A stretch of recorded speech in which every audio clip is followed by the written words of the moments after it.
Greetings fellow gamers, I'm the Soulsborne Seeker and today I'll be reviewing Death or Treat, a charming 2D action roguelite title with a Halloween theme. Death or Treat was developed by Saona Studios and released in May of 2023 for PC, PS4, PS5, Nintendo Switch, Xbox One, as well as the Xbox Series X and Series S. The story takes place in the Hallowverse, a world drenched in the spirit of Halloween, and follows a ghost-like creature called Scary. Scary visits the area of Hallowtown in order to sell his merchandise, but realizes that the place is deserted. It doesn't take long to realize that the reason for this is the population's gradual addiction to Storium, a substance that oozes from the use of various social media platforms that are ruled over by 4 different creatures, led by a media empire mogul known as Mr. Fakerberg.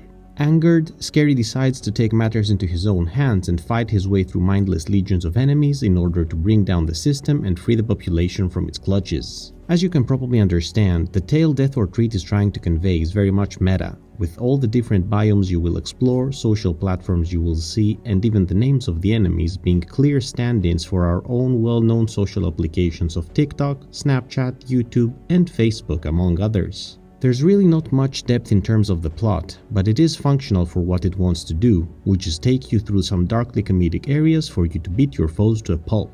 Now, while the meta approach was definitely fun, I did find it a bit weird at times, especially when it came to character names. For example, there's a vampire named Joe Bite Them, a clear reference to a well-known presidential figure that is not really connected to Halloween, though the creativity behind the naming is definitely appreciated. The first thing that clearly stands out about the game is its art and animations, which are amazing and do an incredible job of presenting a cartoony universe full of lively characters despite their undead state. The visuals are crisp and clear, and the art style truly delivers in making you feel like you are part of a fleshed out setting that's founded upon the celebration of All Hallows Eve. It also brought to mind certain cartoons I used to watch as a child in the 90s, as well as the Nightmare Before Christmas movie, which I truly enjoyed, so the presentation aspect really resonated with me. Regarding the setting itself, the Hallowverse is divided into 5 different areas, with the first one being Hallowtown, which functions as your central hub. From there, you will get to progressively travel to the other 4, each inspired by a different social media platform and featuring different enemies to match it. You have Dark Chat, Rip Talk, DevilTube, and Faceboo, each ruled over by a boss that you will have to defeat in order to move on to the next biome on your way to the final battle.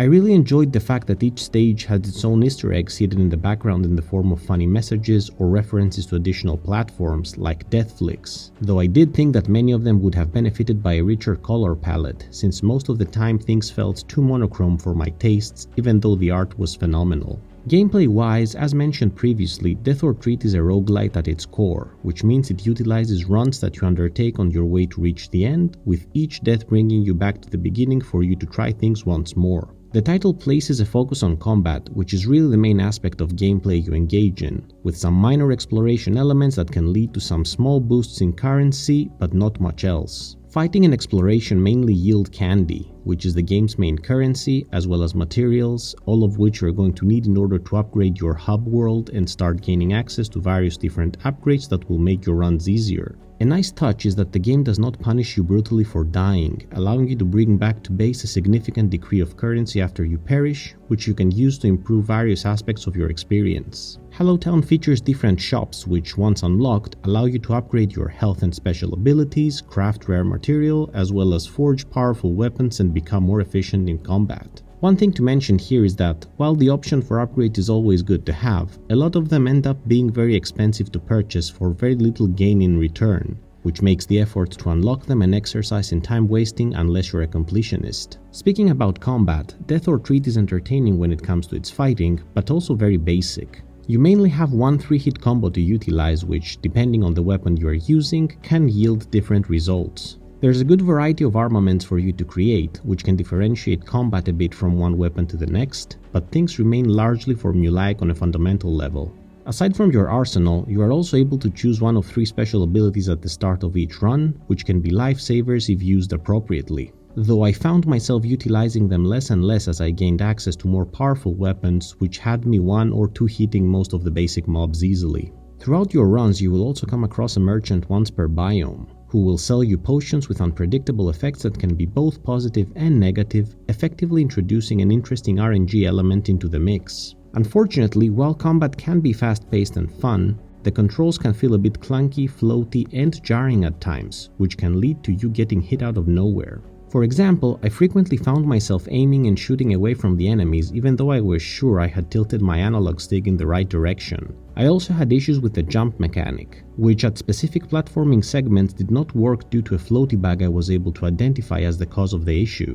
Additionally, aiming and shooting upwards felt a bit slippery, since the character would often move without me wanting them to, as if they were stepping on ice. To top it all off, fighting with melee weapons was an odd experience, since certain enemies would just get thrust and half levitate in the air, making me have to wait for them to get back down, or try to jump and hit them if I wanted to finish them off. As a piece of advice, I'd recommend going at it with ranged weapons to make your life easier.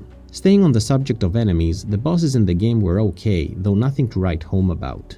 The attack patterns were mildly entertaining, but once you had them figured out, beating the big bads became a very easy task. The game would have definitely benefited from a wider variety of villains, since the ones present now become disinteresting quite fast in terms of combat, though their personalities are enjoyable in an overdramatic way.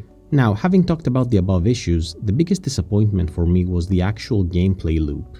The whole idea behind Roguelite is that you benefit from multiple playthroughs as you unlock more abilities and stages, fight additional bosses, and get more insights into the story. Unfortunately, once you beat Death or Treat once, you have pretty much seen everything, and the only reason to continue playing is if you wish to fully upgrade your base hub in order to become more powerful and finish your runs faster. Having built my love for roguelites from games like The Binding of Isaac, Rogue Legacy, and Dead Cells, I found this lack of content very underwhelming.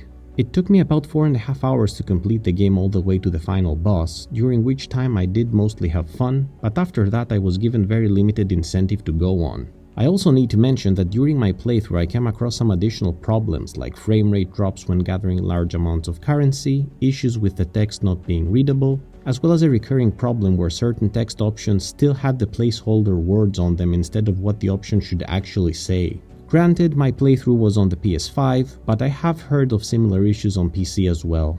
Given that Death or Treat costs around $25, I would highly recommend to wait for a sale if it interests you, and also to keep an eye out for upcoming patches that will fix the issues mentioned previously. In conclusion, my time with Death or Treat was a mixed bag. The combat was fun, though it eventually became a bit too repetitive and stale. The setting, art, and animations were beautiful and atmospheric, and I did enjoy the variety of different weapons I could forge. On the downside, the gameplay loop just doesn't have much going for it, and once you finish the game for the first time, chances are you may not want to do another run, which is really what roguelikes are all about. There's definitely the foundation for something special here, so hopefully we will see a second, more polished game from Sauna Studios in the future. My final verdict on Death or Treat is 5.5 out of 10. What did you think about Death or Treat? Have you played it yet? Do you agree with the points I mentioned, or do you see things differently? Let me know in the comments below, and please subscribe if you enjoyed this video. As always, thank you so much for watching. Until next time, Soulsborne Seeker out.